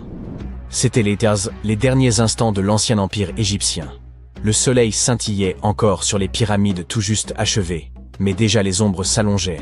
Le pharaon Pépi II aurait régné plus longtemps que nul autre avant lui, pendant 90 ans. Or, à l'issue de son règne, le royaume se fissurait. L'autorité centrale se fragilisait, les chefs locaux prenaient de l'ascendant, et les crues du Nil devenaient capricieuses. Dans ce contexte incertain, le médecin énigmatique semblait pourtant prospérer. Sa tombe fut exhumée par une mission archéologique franco-suisse, à l'ombre des antiques pyramides. Ce qui intrigua le plus, ce fut la découverte de la chambre funéraire. Aucun corps, aucune richesse. Il apparut que le tombeau avait hélas été pillé depuis longtemps. Mais ce qui subsistait s'avérait encore plus fascinant. Les mots et les images gravées sur les parois. Les fresques conservent une intensité saisissante, des couleurs vives, miraculeusement préservées malgré les siècles passés sous terre. On y voit des jarres, des récipients, d'étranges motifs abstraits et des formes géométriques. Et surtout, les hiéroglyphes, des lignes entières d'écriture sacrée, gravées avec une précision telle qu'on croirait qu'une âme entière s'y est déversée. Ces inscriptions ont permis de découvrir la véritable identité de Tétinébéfou. Il n'était pas un simple praticien. Il portait le titre de conjurateur de Serket. Serket, déesse égyptienne associée au scorpion, vénérée et redoutée, était censée neutraliser les venins, guérir les morsures et préserver les vivants des toxines. Ce titre de conjurateur indiquait que Tétinébéfou était un spécialiste des piqûres et morsures dangereuses. Et si une tombe entière lui avait été consacrée, c'est sans doute qu'il était l'expert suprême d'Égypte en la matière. Un homme qui soignait à la fois par la médecine et la magie. Mais ça ne s'arrêtait pas là. Il portait également le titre rarissime de directeur des plantes médicinales, mentionné une seule autre fois dans toute l'histoire égyptienne. Ce qui signifie qu'il maîtrisait l'usage thérapeutique des herbes, racines et huiles avec un savoir inégalé. Vous vous demandez peut-être, quelle plante dans un pays dominé par le sable? Pourtant, les anciens Égyptiens utilisèrent des traitements à base de plantes qui seraient encore crédibles dans certains laboratoires actuels. Ils fabriquaient pilules, onguents et inhalateurs, choisissant un principe actif, un arôme pour en faciliter l'absorption, et un vecteur pour le diffuser dans le corps. Cela ne vous rappelle rien? Certes, ils ne disposaient pas d'une grande variété de plantes traditionnelles. Ainsi, certains ingrédients peuvent nous sembler étranges, comme le mélange d'excréments de crocodile et d'acacia avec du miel. Ils avaient même élaboré des recettes de crème contre les rides. Il apparaît aussi que ce guérisseur énigmatique portait le rare titre de « dentiste en chef », une désignation quasiment absente des archives antiques. Les preuves de la pratique dentaire en Égypte ancienne sont extrêmement rares. Ce savant ne se contentait donc pas de combattre les venins ou d'étudier les plantes. On lui confiait également le soin des dents et des mâchoires, particulièrement démunis à l'époque. Les anciens Égyptiens ont beau avoir érigé des merveilles, leurs dents en ont souffert. Le sable se glissait constamment dans leur alimentation. Le pain bourré d'impuretés et les légumes crus râpaient l'émail, provoquant une pathologie redoutée, l'attrition. Les conséquences étaient mandat multiples, dont la perte prématurée des dents. Ils ont donc dû improviser. Par exemple, en concoctant le plus ancien dentifrice connu, à base de roche pilée, de menthe et de poivre, un mélange qui, ironiquement, irritait les gencives. Ou encore des pâtes dentaires à base de coquilles d'œufs, de pierre ponce et de natron, un minéral salé utilisé comme agent nettoyant. Ils développaient aussi des bains de bouche à base de céleri, de son et d'herbes pour apaiser ces maux. Certaines momies ont même été découvertes avec des appareils rudimentaires, des bagues métalliques et des fils d'or retenant les dents manquantes. On ignore toutefois s'il s'agissait d'un traitement pour les vivants ou d'un ornement funéraire destiné à l'au-delà. Tétinébéfou maîtrisait donc tous ces domaines. 3 titres rares réunis en un seul homme. À son époque, il devait passer pour un véritable puits de science. Dans un monde sans technologie moderne, il faisait figure de magicien, capable de sauver une vie grâce à une simple feuille ou une banale écorce. C'est pourquoi les archéologues estiment qu'il ne s'agissait pas d'un médecin ordinaire. Il aurait été le médecin royal, celui qui veillait sur la santé du pharaon lui-même. On ignore quel roi il servait, peut-être Pépi en Meu, et qui sait, c'est peut-être à lui qu'il devait son exceptionnelle longévité. Si cela était avéré, Tétinébéfou aurait alors été témoin de l'effondrement de l'ancien empire, observant la fin de l'âge d'or depuis le cœur du palais. Puis il fut enseveli après sa mort, et sa dépouille, dérobée ou perdue avec le temps. Mais l'équipe poursuit l'étude du tombeau, mettant encore au jour les traces de cet homme hors du commun. De manière générale, l'ancienne médecine égyptienne atteignait un niveau étonnamment avancé. bien des pratiques nous paraissent encore familières aujourd'hui. Ils avaient des hôpitaux, des spécialistes, des interventions chirurgicales et même des écoles de médecine. Hommes et femmes pouvaient devenir médecins. Ils utilisaient divers traitements et pratiquaient la chirurgie avec de vrais instruments. Scalpel, pince, fil de suture. Certains soignaient uniquement les yeux, d'autres les dents, l'estomac ou ce qu'ils nommaient les maladies cachées. Ils nettoyaient et bandaient les plaies, réparaient les os fracturés à l'aide d'attelles en bois ou en roseaux enrobés de lin et savaient éviter les infections. On comptait même des proctologues. Ils ont aussi conçu les premières prothèses, comme un orteil en bois muni de lanières de cuir, permettant à des patients de retrouver une démarche normale. La plus ancienne prothèse connue date de 3000 ans. Mais le plus étonnant, c'est qu'ils ont aussi tenté d'extraire des tumeurs. Une étude récente a analysé un crâne vieux de 4000 ans, celui d'un homme d'une trentaine d'années. On y a trouvé des traces de tumeurs anciennes. Et autour de 3 d'entre elles, des incisions nettes faites à l'aide d'un outil métallique. Preuve qu'on a peut-être tenté de les retirer ou de les examiner. Était-ce un traitement? Une autopsie? On l'ignore. Un autre crâne, celui d'une femme âgée de plus de 50 ans, présentait les mêmes signes, mais aussi des fractures anciennes, parfaitement consolidées. Ce qui laisse penser que ces soins ont sans doute été efficaces. Être guérisseur dans cette société signifiait détenir un pouvoir immense, combinant les rôles de prêtre, de savant et de magicien. Pour les anciens Égyptiens, la médecine était un art nécessaire, vénéré autant d'égards que leur dieu. Ils pensaient que la maladie relevait à la fois du corps et de l'esprit. Ainsi, un médecin pouvait à la fois appliquer un onguent et réciter une incantation. Et bon nombre de leurs traitements portèrent leurs fruits. Leur réputation dépassait les frontières. Des souverains venus de contrées lointaines, comme la Perse, faisaient appel à eux. Même Homère affirmait que les Égyptiens étaient les guérisseurs les plus doués d'entre tous. Bien sûr, leur compréhension du corps humain n'était pas parfaite. Ils croyaient que le cœur gouvernait pensée et émotion, sans saisir le rôle du cerveau. Pourtant, leur méthode, observer les signes, établir un diagnostic, proposer un traitement, ressemble furieusement à celle de notre médecine moderne. Ils accompagnaient leurs gestes de prière, certes, mais ils refermaient aussi les plaies. Leur médecin le plus célèbre, Imhotep, était un véritable polymathe, architecte, prêtre, guérisseur. Il fut si admiré de son vivant qu'on finit par le vénérer comme un dieu de la médecine. Et oui, un simple mortel, promu au rang de divinité. Et dire qu'il a vécu 2000 ans avant Hippocrate, qu'on considère pourtant comme le père de la médecine. D'ailleurs, certains suggèrent ironiquement qu'on devrait abandonner le serment d'Hippocrate pour lui préférer le serment d'Imhotep. Car ces Égyptiens ne posaient pas seulement des pierres, ils posaient les premières bases de la médecine. Tout le monde aime les sites archéologiques. Le Colisée romain, la cité antique du Machu Picchu, les pyramides de Gizeh. Mais t'es-tu déjà demandé à quoi ils ressemblaient autrefois, à l'époque où ils ont été construits? Ou même à l'époque où ils étaient recouverts de lierre et oubliés par l'humanité? Attache ta ceinture, car nous partons pour un voyage dans le temps vers les plus grands sites archéologiques du monde. Notre voyage commence en Amérique du Sud, au fin fond des montagnes péruviennes. Voici la cité de Machu Picchu. C'est un immense tribut à l'ingéniosité et à la puissance de la civilisation Inca. À son apogée, cette dernière s'étendait sur 4000 km le long du littoral de l'Amérique du Sud, de l'actuel Équateur jusqu'au Chili. Et le Machu Picchu était situé au cœur de celle-ci. Le site historique a été construit à environ 2000 mètres au-dessus du niveau de la mer, plus ou moins vers 1450 avant notre ère. La ville, ceinte de murs, était composée d'environ 150 bâtiments en pierre. Les Incas ont réussi à construire des temples, des maisons et même un système complexe d'aqueducs pour irriguer toute la ville. Et oui, ils ont fait tout cela sans l'aide de roues ou d'instruments en fer. L'habitat ressemblait peu ou prou aux maisons de pierre que nous voyons de nos jours, à la différence que les Incas n'utilisaient pas de ciment pour sceller les blocs ensemble.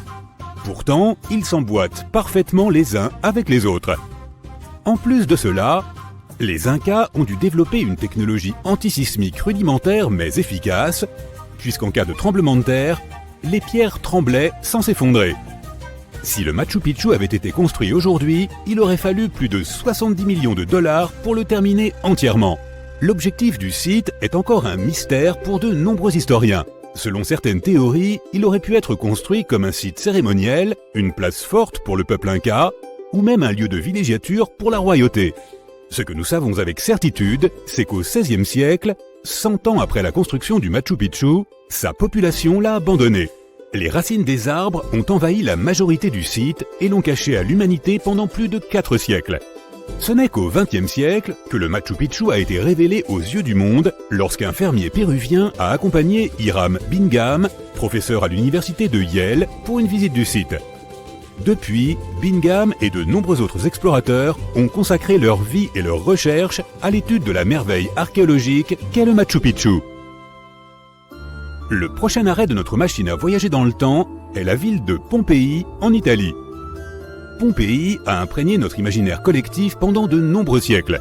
L'éruption du mont Vésuve en 79 après Jésus-Christ et la destruction d'une ville entière ne sont, espérons-le, pas quelque chose qui se reproduira de sitôt. Mais tu dois te demander à quoi ressemblait Pompéi lors de son dernier jour. Il n'a fallu que 18 petites heures pour que les rues, les marchés, les maisons et le forum de Pompéi soient ensevelis sous des millions de tonnes de cendres volcaniques. Grâce à des scientifiques ingénieux, nous avons découvert que la lave et les cendres qui ont recouvert Pompéi le tout dernier jour ont en fait contribué à figer la ville dans le temps. Contrairement à la glace, le nuage de cendres n'a pas préservé la ville intacte. Mais à mesure que les objets se sont désintégrés pendant 2000 ans, ils ont laissé des vides sous la terre. Les archéologues ont découvert que s'ils remplissaient ces vides avec du plâtre, la forme de la ville enterrée pouvait être révélée. Et c'est exactement ce qui s'est passé. Bien sûr, cela n'avait rien à voir avec la ville animée de 12 000 habitants qui existait depuis de nombreuses années avant l'éruption fatidique. Pompéi était une cité vibrante et riche. Les ruines du site ont révélé que de nombreux quartiers de Pompéi abritaient des maisons impressionnantes, certaines avec des balcons, ce qui était un signe de grande richesse à l'époque. Et crois-le ou non, même certaines œuvres d'art ont survécu à l'éruption. Les archéologues ont trouvé des fresques et des peintures murales bien conservées et représentant des créatures mythologiques. Elles indiquaient généralement que des membres de la haute société vivaient là. Les ruines montrent que la ville disposait même de thermes et de douches fabriquées avec des matériaux luxueux. Et apparemment, les habitants de Pompéi avaient des dents incroyables. Les archéologues ont même pu distinguer un tel niveau de détail dans les moules de plâtre qu'ils ont récupérés sous terre. Toujours sur le territoire italien se trouve l'une des plus grandes attractions touristiques du monde, le Colisée romain. Il a été construit comme un amphithéâtre sous le règne de l'empereur Vespasien vers 70 après Jésus-Christ. Ce n'est qu'en l'an 80 que le fils de Vespasien, l'empereur Titus, a inauguré le Colisée. Le monument était une merveille à contempler, des murs de 50 mètres de haut, plus de 80 entrées et une capacité de 87 000 spectateurs. Toutes les classes sociales étaient les bienvenues au Colisée, ce qui explique en partie pourquoi il a prospéré pendant tant de siècles. Pendant le déclin de l'Empire romain, vers le VIe siècle après Jésus-Christ, le Colisée a commencé à être négligé et abandonné. Le monument a été pillé et certaines des pierres de ses colonnes ont été utilisées pour construire des infrastructures ailleurs. Il ne reste plus qu'un tiers du Colisée d'origine, et vu comme il est grand aujourd'hui, on peut imaginer à quel point il était colossal à l'époque. La Grèce a été le berceau de l'une des plus grandes civilisations du monde. À l'apogée de cette culture, littéralement et historiquement parlant, il y a plus ou moins 2400 ans, les Athéniens ont construit une citadelle connue sous le nom d'Acropole. L'Acropole, qui est composée de bâtiments historiques, est considérée comme l'un des plus grands repères de la civilisation occidentale à ce jour. Les touristes qui visitent Athènes aujourd'hui peuvent admirer les piliers jaunis et brisés du Parthénon qui se dressent sur l'une des plus hautes collines de la ville. Mais à l'époque de sa construction, entre 447 et 432 avant Jésus-Christ, l'imposant et majestueux Parthénon était d'un blanc immaculé, car tout le monument était construit en marbre étincelant. Les statues à l'intérieur étaient faites d'or. Le Parthénon est un temple de 2000 mètres carrés, soutenu par 69 colonnes de marbre. Les plus grands blocs de marbre sont massifs et pèsent environ 10 tonnes chacun. Et le fait le plus surprenant est que le marbre ne provenait pas d'Athènes, mais d'un site voisin qui se trouvait à 15 km de l'Acropole, connu sous le nom de Mont Pentélique. Les historiens, intrigués par l'origine du matériau primaire utilisé pour la construction de l'Acropole, ont trouvé de petits et de gros blocs de marbre éparpillés sur le sol du Pentélique. Il y avait aussi une route pavée que les Grecs avaient construite pour transporter les pierres. Mais le monument le plus marquant de tous les temps est peut-être celui qui se trouve à la lisière du Moyen-Orient, à l'extérieur de la ville égyptienne du Caire. Les pyramides de Gizeh sont considérées comme l'une des 7 merveilles du monde antique. Le complexe a été construit comme tombeau pour le pharaon Khéops il y a environ 4500 ans. Entre 20 et 30 000 ouvriers ont participé à sa construction et il est composé de 3 pyramides. Ce monument massif est fait d'environ 8000 tonnes de granit et de plus de 550 000 tonnes de mortier, ce qui lui donne l'apparence qu'il a aujourd'hui. Mais savais-tu que les pyramides n'avaient pas toujours eu cette apparence? Loin de là, elles étaient d'un blanc brillant avec une pointe triangulaire dorée au sommet. C'est parce que les Égyptiens ont utilisé plus de 6 millions de tonnes de calcaire pour recouvrir l'ensemble de la structure rocheuse en forme d'escalier. Tout cela pour qu'elle puisse briller d'un blanc éclatant sous le soleil impitoyable du ciel égyptien. La pyramide de Khéops est restée la plus haute structure sur Terre réalisée par des humains pendant plus de 3800 ans. C'était la seule pyramide à 8 faces d'Égypte et on pensait qu'elle était alignée avec la ceinture d'Orion. Elle est considérée comme la construction la plus alignée face au nord. En 1979, elle a été inscrite sur la liste du patrimoine mondial de l'UNESCO. Dirigeons-nous maintenant vers la ville indienne d'Agra pour une visite rapide du Taj Mahal. Tu le connais peut-être sous ce nom, mais il porte aussi un nom plus attachant, une larme sur la joue du temps. La construction du Taj Mahal a duré plus de 22 ans et a été commandée en 1632 par l'empereur moghol Shah Jahan comme une déclaration d'amour pour sa 3e et favorite épouse, Mumtaz Mahal. Il a été construit en marbre blanc et étonnamment, grâce à une conservation rigoureuse, il reste encore très semblable à ce qu'il était lors de sa construction. Toutes ces merveilles du passé t'ont-elles donné envie de voyager? Dis-nous dans les commentaires si tu as déjà visité certains de ces sites ou quels autres lieux intéressants tu ajouterais à cette vidéo. Et si je vous disais que les extraterrestres que nous imaginons tous comme de petits hommes verts pourraient en réalité ressembler à des terriens tout à fait normaux et se détendre en Europe? C'est la péninsule ibérique, et les personnes qui y vivent sont sous suspicion. Voici la raison.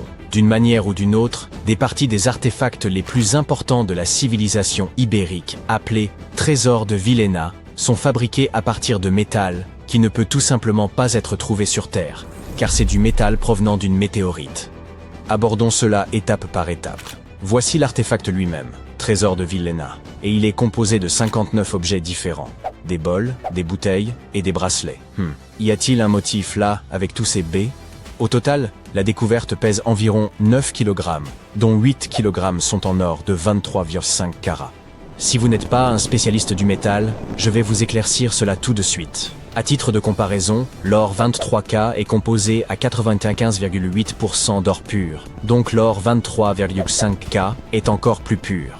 Le pourcentage restant correspond à d'autres métaux qui aident à ajouter de la résistance et de la durabilité à l'alliage précieux. Il y avait aussi de l'argent, du fer et de l'ambre dans cet ensemble. L'artefact aurait pu être assez simple, mais pour ces deux-là, appelons-les imposteurs. Regardez ce bracelet en fer forgé et cette hémisphère creuse. Voyez-vous cela? Ces lignes rouillées sur l'hémisphère et la couleur étrange du bracelet se démarquent vraiment, puisque tout le reste est constitué du plus pur or. Tout a commencé en 1963, lorsqu'un chercheur a remarqué un métal sombre plombé parmi les bols et bouteilles brillants. Le métal était brillant à certains endroits et recouvert d'un oxyde d'apparence ferreuse qui était principalement fissuré. Pour que vous compreniez bien, l'or ne se comporte généralement pas de cette manière. L'or est l'un des métaux les moins réactifs. Il ne se ternit donc même pas, encore moins rouille. Pour déterminer d'où provenait ce fer suspect, les chercheurs ont utilisé la spectrométrie de masse, qui examine le rapport masse-charge des molécules. Leurs découvertes ont montré que le nickel dans le fer est similaire à celui que l'on trouve dans le fer météoritique. En termes simples, le bracelet et l'hémisphère sont d'origine extraterrestre. L'âge exact de ce trésor est difficile à déterminer, mais il est crucial. Nous devons connaître l'âge exact pour voir s'il coïncide avec le début de l'âge du fer dans la péninsule ibérique. Si c'est le cas, alors pas de questions supplémentaires ici. Mais si ça ne l'est pas, eh bien c'est pour le moins étrange, sinon suspect. Donc, il existe ce système des 3 âges. Il se compose de l'âge de la pierre, puis de l'âge du bronze, et enfin de l'âge du fer. L'âge de la pierre n'est pas important ici. Comparons les âges du bronze et du fer. L'âge du bronze a commencé lorsque l'on s'est rendu compte que la combinaison du cuivre et de l'étain produisait un matériau plus durable que chacun de ces métaux pris séparément. Cette ère était entièrement consacrée à de grandes améliorations des outils et des armes. Mais deux inventions majeures se sont distinguées, les systèmes d'écriture et la roue. Puis vint l'âge du fer. Cette période était entièrement consacrée à l'introduction progressive du fer dans la vie quotidienne. Le fer était beaucoup plus facile à modeler en designs astucieux que le bronze. C'était important parce que le fer, surtout lorsqu'il était transformé en acier, apportait des améliorations significatives dans tous les aspects de la vie. Les outils devenaient plus légers, moins chers et plus résistants par rapport à leurs équivalents en bronze. Vous suivez? Parfait. Ainsi, les chercheurs ont longtemps débattu de savoir si le trésor remonte à l'ère post-argarique ou à la dernière partie de l'âge du bronze. La dernière étude affirme que ces artefacts ont été créés entre 1400 et 1200 avant Jésus-Christ. Et quelque chose ne colle pas vraiment. Tout d'abord, l'âge du fer a commencé environ 500 ans après la création de ces artefacts. De plus, les anciens artisans ne pouvaient pas savoir à l'époque comment travailler avec des métaux qui sont arrivés sur Terre il y a environ 1 million d'années. Et bien que les dates soient vraiment difficiles à expliquer, il existe une explication logique pour l'artisanat. La théorie ici est que ces métallurgistes avaient simplement accès à la météorite tombée, et ainsi ils pouvaient bien l'étudier et découvrir ses propriétés avant de l'utiliser à des fins décoratives. Ils auraient pu le découvrir par essai et erreur, et une fois qu'ils savaient exactement comment travailler avec ce métal extraterrestre, ils ont procédé à orner les artefacts avec lui. De plus, il y avait les Phéniciens qui ont contribué à leur artisanat. Il est vrai que les peuples ibériques travaillaient le métal et fabriquaient de la poterie bien avant que les Phéniciens ne s'installent sur la péninsule. Mais l'arrivée de nouvelles techniques de travail des métaux et l'introduction du tour de potier leur ont permis de produire des biens de meilleure qualité beaucoup plus rapidement qu'auparavant. Alors, nous avons découvert les origines extraterrestres des artefacts ibériques, mais devinez quoi? Cette zone est toujours suspecte. La raison en est la langue qu'ils parlaient. Vous voyez, pour la plupart des langues modernes utilisées aujourd'hui, il y aura toujours une proto-langue. Par exemple, pour l'italien, l'espagnol et le français, c'est le latin, d'où leur similitude. Mais attendez, l'ibérique était largement parlé, là où se trouve l'Espagne moderne. Pourquoi l'espagnol n'y ressemble-t-il pas?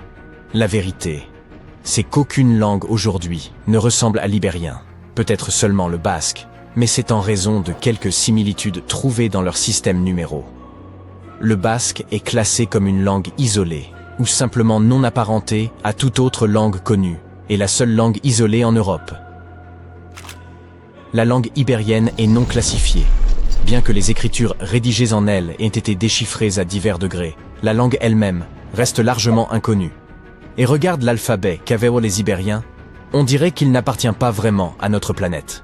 Oh, attends un peu, celui-ci pourrait être un peu tiré par les cheveux. Quand les Phéniciens sont arrivés sur la péninsule, ils ont apporté leur alphabet pour les Ibères. Mais honnêtement, les Ibères n'étaient probablement pas enclins à simplement copier le système d'écriture de quelqu'un d'autre, alors ils l'ont modifié jusqu'à ce qu'il paraisse complètement différent. Disons juste qu'ils ont pris un peu d'inspiration et s'en sont allés avec.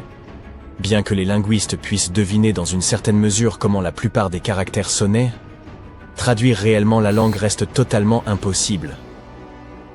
La langue ibérique était non indo-européenne et a disparu il y a plus de 2000 ans, et il n'y a pas de langue similaire restante pour nous aider. Super frustrant, n'est-ce pas? Nous avons plus de 2000 inscriptions ibériques provenant de tombes, de pièces de monnaie, de poteries, de plaques de plomb, et même de gravures sur les parois des grottes. Mais à part une poignée de mots, nous sommes totalement dans le flou quant à leur signification. Si nous pouvions comprendre leur langue, nous aurions peut-être appris qu'ils étaient de grands penseurs et tout. Mais nous ne pouvons qu'admirer les œuvres d'art qu'ils ont laissées. La culture ibérique regorge de créations étonnantes réalisées par des artisans talentueux. Nous parlons non seulement de métallerie et de céramique, mais aussi de sculptures détaillées, de textiles, de bijoux et d'autres parures personnelles. Mais voici le hic. La fabrication de tous ces articles de luxe dépendait beaucoup d'une grande classe agricole. Au cœur de la société ibérique, la plupart des gens étaient impliqués dans l'agriculture et l'élevage du bétail. Selon l'endroit où vous vous trouviez, les types d'agriculture variaient. Par exemple, au nord, ils étaient entièrement consacrés à la culture des céréales, tandis qu'à Valence, ils se concentraient sur la production d'huile d'olive et d'autres aspects agricoles.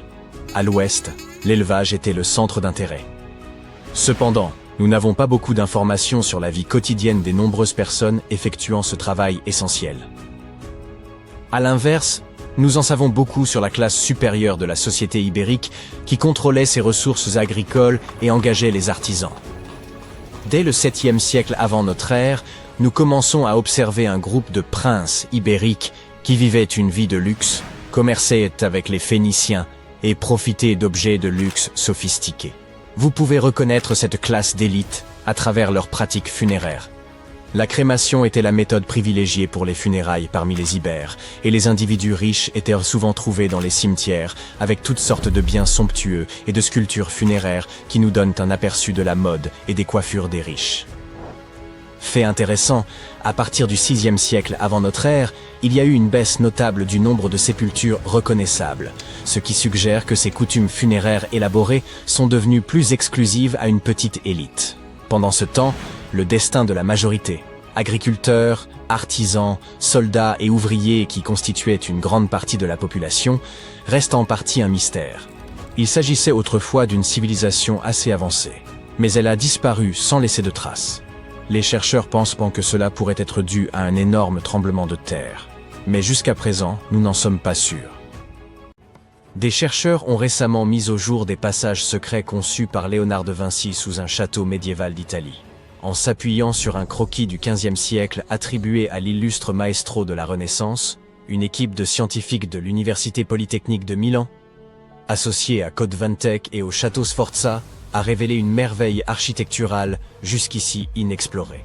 L'édification du château des Sforza débuta en 1358, mais il fut détruit près d'un siècle plus tard lors d'une succession tumultueuse. En 1450, Francesco Sforza, duc de Milan, entreprit sa reconstruction sur les ruines de l'ancienne forteresse. À sa mort, son fils Ludovico en poursuivit l'embellissement, faisant appel aux plus grands artistes de son époque, dont Léonard de Vinci, auxquels furent confiées les fresques. Les peintures de Léonard, encore visibles aujourd'hui dans la salle de l'Axe, témoignent de son passage au château. Durant cette période, il répertoria également plusieurs passages souterrains dissimulés sous l'enceinte extérieure. L'un de ces croquis, daté entre 1487 et 1486, a été retrouvé à l'Institut de France. D'une précision remarquable, il atteste non seulement de l'intérêt profond de Léonard pour l'architecture militaire, mais aussi de son talent pour documenter les structures existantes. Les archives attestent que Ludovico Sforza fit creuser un passage souterrain menant directement à la basilique Santa Maria del Grazi, où reposait son épouse Béatrice d'Este. Leur mariage, célébré en 1491, fut heureux mais tragiquement écourté lorsque Béatrice mourut en couche en 1497. Effondré par cette perte, le duc s'isola durant des semaines, laissant sa barbe pousser et ne portant plus que des vêtements noirs en signe de deuil. Le tunnel secret, dont la longueur avoisinait 800 mètres, lui permettait de se recueillir à l'abri des regards. Il aurait également pu servir à l'évacuation en cas de siège. Pendant des siècles, l'existence de ces souterrains demeura l'un des nombreux mystères de la Renaissance, aucune preuve formelle ne venant confirmer leur présence. Les scientifiques ont enfin levé le voile sur cette histoire longtemps restée secrète. Grâce à une combinaison de radars à pénétration de sol et de balayage laser, ils ont pu reconstituer un modèle 3D extrêmement précis des structures enfouies sous le château. Ils ont ainsi identifié les tunnels mentionnés par Léonard de Vinci dans ses esquisses, qui ne constitueraient peut-être qu'un fragment d'un vaste réseau souterrain encore méconnu. Leur ambition est d'élaborer une copie numérique intégrale du château, permettant de visualiser non seulement les constructions préservées, mais aussi celles disparues au fil du temps. Ils envisagent aussi d'intégrer la réalité augmentée au parcours virtuel, afin d'offrir aux visiteurs une immersion inédite dans les passages secrets conçus par Léonard de Vinci. Il demeure incertain que Léonard ait directement contribué à la construction des souterrains récemment mis au jour, mais son génie inventif ne fait aucun doute. En 1502, bien avant l'ère de la photographie et des satellites, il conçut l'une des cartes les plus précises de son temps. À cette époque, César Borgia, fils du pape Alexandre VI, fit appel à lui pour réaliser un plan remarquablement détaillé de la ville d'Imola, située près de Bologne. Jusqu'alors, la cartographie manquait de précision, faute de méthodes fiables pour retranscrire les distances à une échelle réduite. Plutôt que d'élaborer des cartes véritablement pratiques, les cartographes passaient un temps considérable à les enluminer de motifs comme des dragons, des roses, des châteaux majestueux et toutes sortes d'embellissements. Ces représentations s'apparentaient davantage à des œuvres picturales qu'à de véritables instruments de navigation. Cependant, César Borgia recherchait un outil véritablement fonctionnel, et Léonard révolutionna alors la cartographie. Si l'on compare aujourd'hui les images satellites d'Imola à son plan, la ressemblance est frappante. Il en retranscrivit fidèlement chaque ruelle, chaque courbe des voies, et même les dimensions exactes des bâtiments. Et il accomplit cet exploit entièrement à la main, se servant uniquement d'un crayon, d'une règle, d'un compas et de quelques-unes de ses propres inventions. Afin de recueillir toutes les données nécessaires, il arpenta les rues durant des semaines, muni d'un odomètre, une grande roue qui tournait au gré de ses déplacements et mesurait la distance parcourue grâce à un câble. Il s'appuya également sur une boussole magnétique pour déterminer les orientations avec exactitude. Il mit également au point un instrument nommé la boussola, conçu pour mesurer les angles au sein d'un cercle.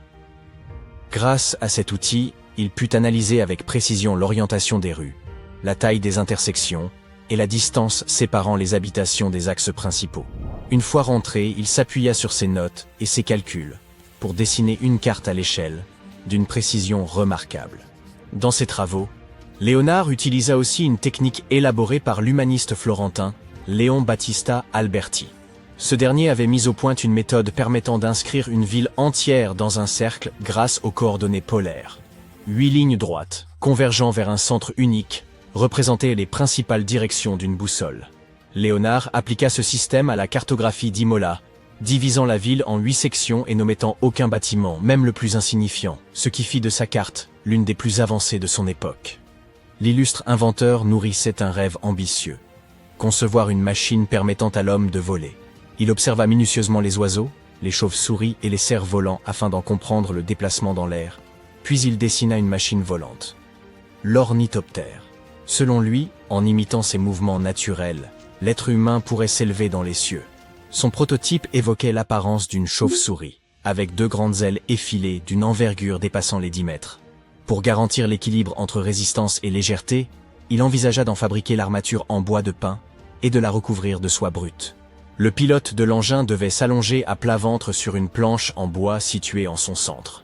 L'activation des ailes nécessitait un pédalier relié à un système de tiges et de poulies, tandis qu'une manivelle supplémentaire permettait d'accroître la puissance. Un casque aérodynamique servait également à assurer le contrôle de l'appareil. En synchronisant les mouvements de ses mains et de ses pieds, le pilote aurait pu faire battre et pivoter les ailes, à l'image d'un oiseau en vol. Cependant, un obstacle majeur demeurait. La force humaine ne suffisait pas à générer la portance nécessaire au décollage. Si l'engin avait pu fonctionner une fois en altitude, il était en revanche impossible pour un individu seul de l'élever du sol. Léonard en avait sans doute conscience, mais son concept influença toutefois la conception des machines volantes imaginées quelques siècles plus tard. Léonard de Vinci fut en avance sur son temps avec nombre de ses inventions, mais son concept d'automate humanoïde se distinguait par son caractère visionnaire. Sous le patronage de la famille Sforza, connue notamment pour la construction des anciens tunnels, il imagina un chevalier mécanique capable de mouvoir ses bras, de pivoter la tête, et même d'ouvrir et fermer la bouche. Sa maîtrise de l'anatomie et des mécanismes du mouvement corporel lui permit de concevoir cette machine singulière.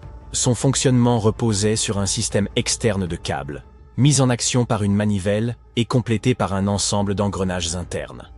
Environ 450 ans plus tard, dans les années 1950, les croquis détaillés du chevalier mécanique de Vinci furent redécouverts.